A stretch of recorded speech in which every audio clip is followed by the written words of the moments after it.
Joining me now for more on this is News Corp senior writer and columnist Patrick Carlyon. Patrick, this scandal is growing. Doesn't seem to pass the pub test. The Prime Minister looks entitled here. He certainly seems a little bit out of touch, and you've got to question his judgment.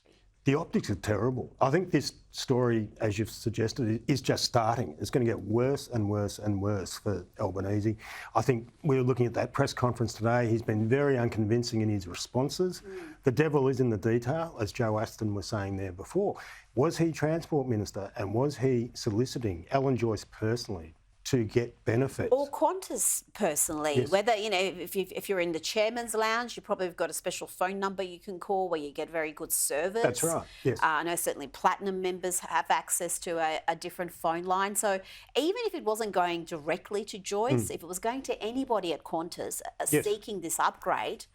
It stinks. It really does stink. As you said, it doesn't pass the pub test, and it's going to get worse. And I think it's going to be a distraction for the government for weeks, I suspect.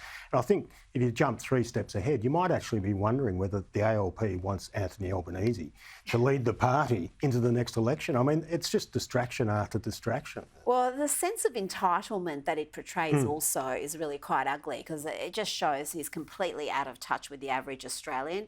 Now, I was amused to see this analysis from the ABC. Their reporter, Tom Lowry, wrote that Qantas's infamous Chairman's Lounge just offered a quiet place to wait for your next flight. He wrote, the lounges themselves are apparently not all that interesting. They're a comfortable airline lounge with enough room for a private conversation or a quiet space to work. Club sandwiches and salt and pepper squid are on the menu.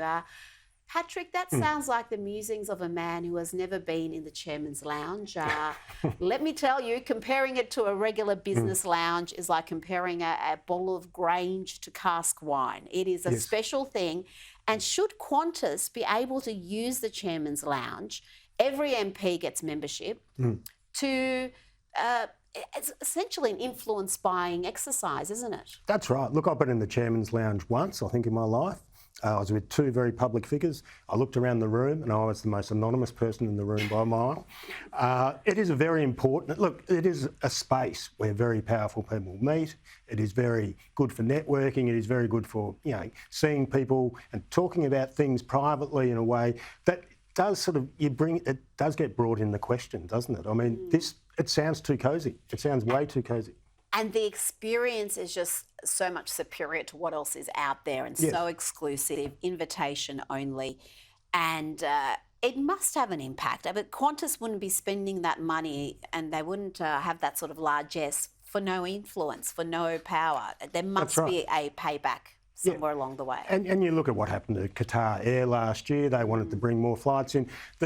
I'm not sure where the truth lies, but it looks bad, doesn't it? The perception is that it's too cosy, and it's been cosy for a very long time. And it's that pub test we talked about again. It doesn't pass. So Patrick Carlyon, thank you so much for your time this evening.